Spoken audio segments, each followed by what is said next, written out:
Bienvenidos, muy buenos días. Son las 6 de la madrugada, 40 segundos. Escampó en Bogotá después de muy intensas lluvias de las últimas horas. Y es un martes para la historia. Hoy es 14 de octubre, madrugada en que está comenzando la fase de transición política y de reconstrucción física de la Franja de Gaza después de los 2 años de guerra. Ya están en Israel los 20 liberados, los que estaban secuestrados por Hamás, y están en Gaza los casi 2.000 presos liberados por Israel. La cifra exacta es 1.969, no solo perteneciente ellos a Hamás, sino también a la OLP o Al-Fatah, grupos que habían hecho antes el terrorismo.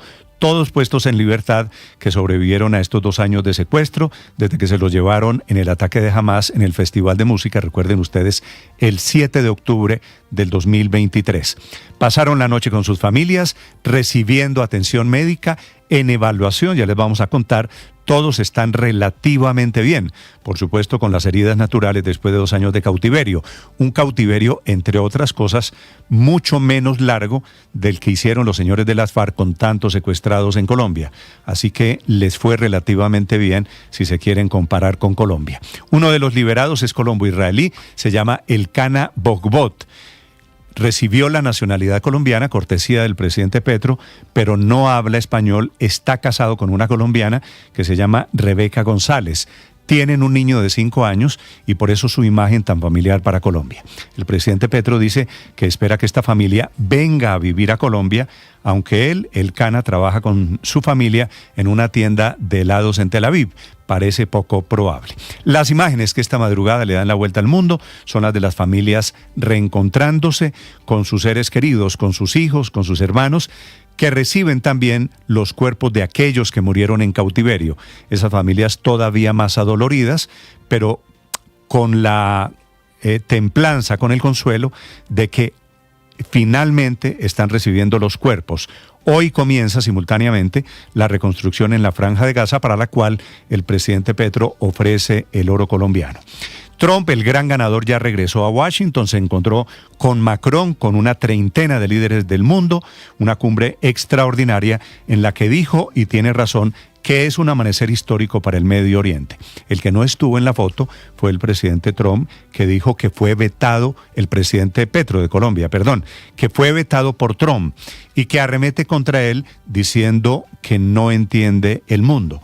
La verdad es que el presidente Petro no fue invitado ni por Egipto, ni por Estados Unidos, ni por nadie, y nadie notó su ausencia porque Colombia no tuvo ninguna relevancia ni participación en las negociaciones de paz.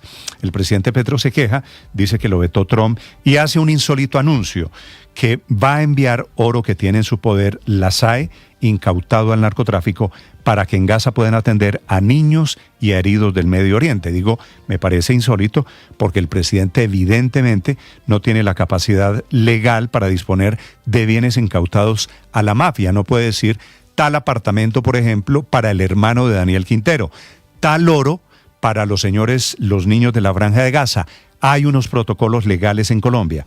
No es, quiero decir, la caja menor ni del presidente Petro ni del presidente de turno. Hay criterios legales para asignar y, entre otras cosas, aquí buena falta nos haría el oro que el presidente Petro quiere regalar en momentos en que él está proponiendo una reforma tributaria. Pues vean ustedes si estamos nosotros en plan de regalar los recursos naturales que tenemos. Bienvenidos, ya les vamos a hablar a propósito de la guerra, de la propia que está en el Catatumbo, en Cauca y en Chocó. El presidente Trump ya regresó a la Casa Blanca, se reúne hoy con el presidente Milei y recibe hoy en la Casa Blanca a otro presidente en problemas, que es el presidente Zelensky de Ucrania. En Colombia hay muchas noticias. A las 10 de la mañana, la Corte Constitucional define si la reforma pensional del gobierno quedó bien subsanada, bien resucitada en el trámite del mes de julio en sesiones extraordinarias. Hoy votan primero el impedimento del magistrado Carvajal y después votan la ponencia del magistrado Jorge Enrique Ibáñez, que por otro lado ha sido el blanco todo el fin de semana del presidente Petro, con el argumento de que no reconoció un hijo. El presidente Petro dice que no puede tampoco dirigir la Corte Constitucional, como si un magistrado por ejemplo, Vladimir Fernández no hubiese tenido también problemas personales, y aún así el presidente Petro lo hizo magistrado de la Corte Constitucional. Al magistrado Carvajal lo recusó la demandante de la reforma pensional, la senadora Paloma Valencia, que alega que está impedido porque, siendo abogado, firmó contratos con Colpensiones. Ese impedimento lo votan a las 10 de la mañana y después vendrá la votación alrededor de el trámite o los vicios de forma de esa reforma pensional, todavía no metiéndose la Corte Constitucional con temas de fondo. El problema para la Corte es que hoy es día de marchas previstas por el gobierno, por el petrismo y por sectores afines. Sindicatos como la CUT y FECODE sacan hoy a sus afiliados a las calles a protestar y a presionar a la Corte Constitucional a partir de las 10 de la mañana. También producto de eso, entraron indígenas durante todo el fin de semana sin autorización de los directivos a instalaciones y a recintos de la Universidad Nacional. Así que va a ser un día martes, que puede ser un día complicado, entre otras cosas, porque el gobierno está intentando presionar, asediar de frente a la Corte Constitucional en momentos en que se estudia la inexequibilidad, vicios de trámite y vicios de fondo alrededor de esa, que es la única reforma que ha podido sacar el gobierno del Congreso, eso sí, con muchos problemas. Bienvenidos, tenemos historias para contarles esta mañana.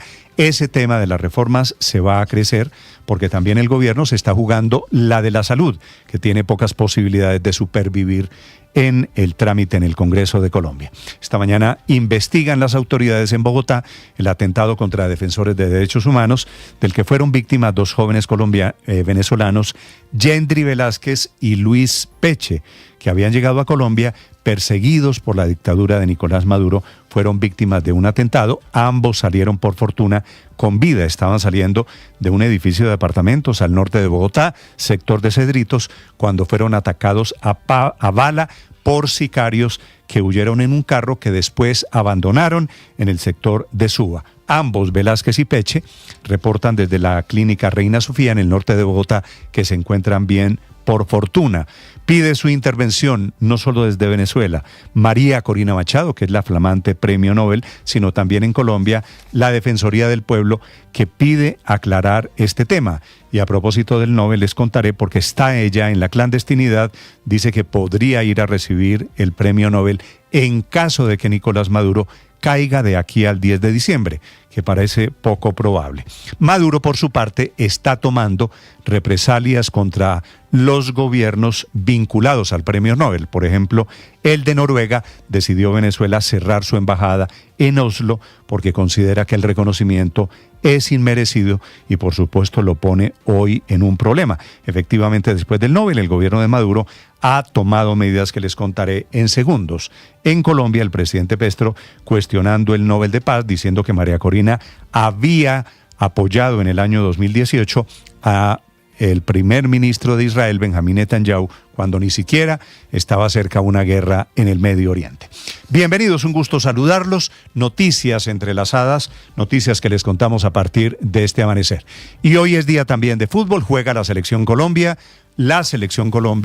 la de mayores contra Canadá, Ricardo. Contra Canadá, Néstor, así es. Feliz mañana para usted y para todos. Jugando contra los anfitriones del Mundial del año entrante. Claro, ya medimos fuerzas contra México. Fue una contundente victoria de la selección mayor. Y ahora, este segundo examen, que es en New Jersey, ya nos trasladamos de Dallas a New Jersey para este segundo examen en el que pinta habrá modificaciones, sustituciones en la formación titular. Bien la Selección Colombia de mayores y bien la sub-20 que está en el Mundial y que enfrentará mañana miércoles a la selección de Argentina. Es cierto, fue una gran moñona, es decir, fueron dos presentaciones de altísimo nivel, de gran calidad, sobre todo la capacidad de la sub-20 de remontar, a pesar de haber comenzado igualando, sacó, digamos, del fango el partido y al final encontró en Neisser Villarreal ese as, ese goleador del sudamericano que volvió a despertar en este campeonato del mundo. También les vamos a contar qué pasa con nuestra sub-20, que ajusta pequeños detalles pensando en lo que será un juego determinante. Será el paso a la final, Néstor, es lo que va a disputar Colombia mañana en Santiago, bien, ya no en Talca. Sí, bien, señor. En el fútbol las dos selecciones, la de mayores y la de la Sub-20. Hoy Ibagué está cumpliendo 475 años desde su fundación. Felicitaciones a mis amigos tolimenses. Aquí está lo más importante. Bienvenidos. Un gusto acompañarlos en este día martes. 6:10 minutos. Aquí está el resumen que preparamos en Voces y Sonidos en Mañanas Blue.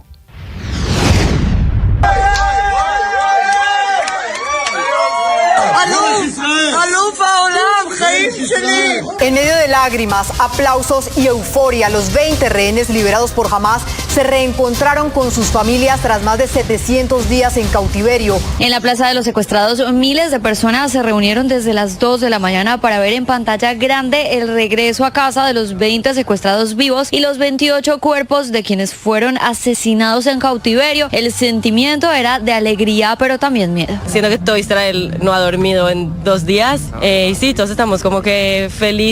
Pero la liberación finalmente llegó a las 8 de la mañana y con la plaza totalmente llena comenzó la primera entrega a una delegación de la Cruz Roja. Fueron 7 los liberados. Creo que no hay palabras de cómo escribir este momento en nuestra historia, un momento muy feliz.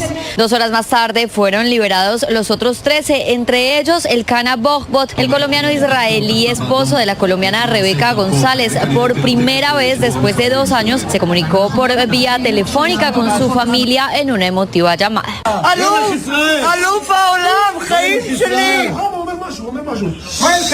Días antes así describía Rebeca a Noticias Caracol cómo soñaba que sería este momento. Esto va a ser el comienzo de algo muy bonito, un renacimiento de una familia, poder volver a abrazar, decirle que ya por la prueba más difícil de su vida la ha superado, porque después de esto no tenemos por qué quejarnos más en la vida. Del otro lado de la frontera, en la Franja de Gaza, fueron 1.968 los palestinos que fueron liberados. Hijos y nietos desafiaban la multitud y el movimiento de los buses para lograr un corto saludo de sus familiares tras pasar meses y años sin poder hacerlo. Mayer David, prisionero palestino liberado.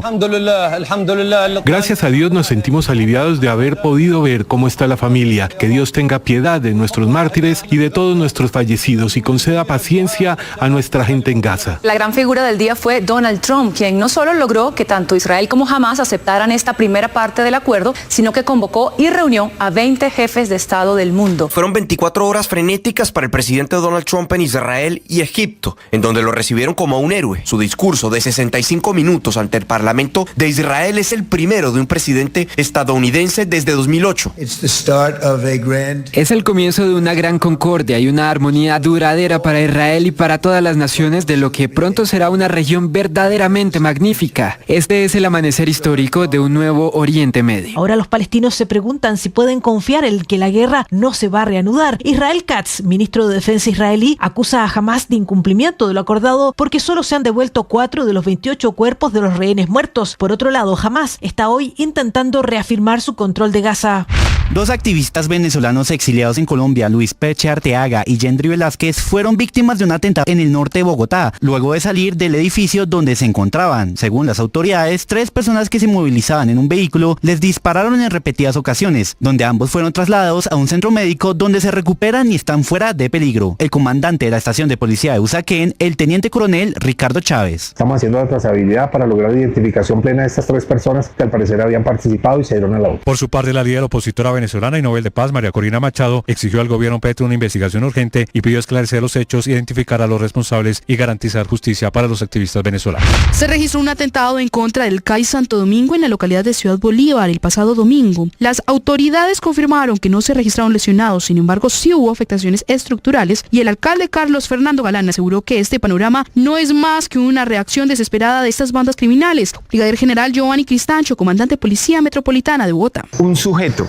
lanza una granada a las instalaciones del CAI Santo Domingo de la estación de policía Ciudad Bolívar, sin causar lesiones ni daños a ningún policía. El presidente Gustavo Petro anunció que retomarán los contactos para reinstalar la mesa de diálogos con el ELN, a pesar de los múltiples incumplimientos por parte de ese grupo armado. El mandatario le pidió a uno de los integrantes del Comando Central, alias Pablo Beltrán, que pruebe la paz. La decisión genera controversia porque el mismo presidente ha dicho que el ELN abandonó lo que denominó como revolución para dedicarse al narcotráfico. Costa Rica contradice la versión del presidente Gustavo Petro sobre el decomiso de cocaína anunciado desde Colombia. El ministro de Seguridad de ese país aclaró que la lancha fue fue interceptada en una operación conjunta con la DEA y no se dirigía a su país. Además, precisó que el cargamento fue de 2.371 kilos y no de 2,7 toneladas, como informó el presidente Petro. Familiares de colombianos detenidos en Venezuela hicieron un plantón en el puente internacional Simón Bolívar, allí en Cúcuta, para exigir la liberación de sus seres queridos. Las familias de los 40 retenidos en el país vecino se dieron cita para pedir por su liberación. No ha hecho nada, estamos en total abandono. Los rostros de los colombianos se veían en todas las pancartas. Michelle Barrios es la esposa de Oscar Alexander Viera, un deportista de alto rendimiento que fue detenido el 18 de octubre del 2024. Llevo un año sin saber absolutamente nada más de él porque pues es uno de los pocos colombianos que no ha tenido ni una sola llamada. Es el mismo argumento que tienen todos, por terrorismo, por complot, por mercenarios. El presidente Gustavo Petro pidió a la ministra de Comercio eliminar el arancel del 40% a telas y cueros para reducir costos de producción y fortalecer el sector de confecciones. La solicitud surge en medio de la polémica por otro proyecto que busca eliminar los aranceles a las importaciones de hilados de algodón, medida que divide al gobierno. Mientras Comercio y Hacienda la respaldan, el Ministerio de Agricultura y el gremio Con Algodón advierten que afectaría a la producción nacional. Hoy sesionará la Corte Constitucional para definir si el trámite legislativo de la reforma pensional cumplió con todos los requisitos formales o si por el contrario deberá ser declarada inexequible. Hoy a las 10 de la mañana habrá plantones por parte de la CUT en la Plaza de Bolívar y en varias zonas de Bogotá para rechazar la ponencia negativa que presentó el magistrado Jorge Enrique Ibáñez. Fabio Arias, presidente de la Central Unitaria de Trabajadores CUT. Dicha ponencia negativa va encaminada a declarar inexequible la ley pensional. Desde la Central Unitaria de Trabajadores, desde el Comando Nacional Unitario, estamos invitando a toda la población a rechazar dicha ponencia.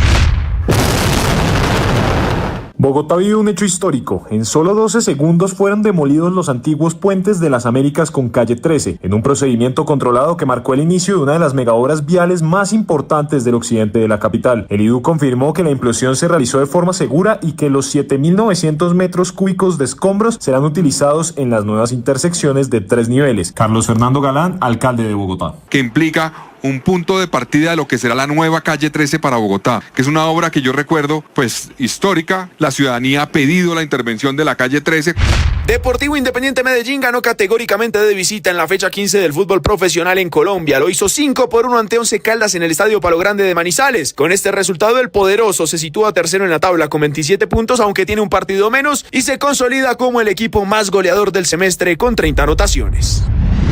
Estás escuchando Blue Radio.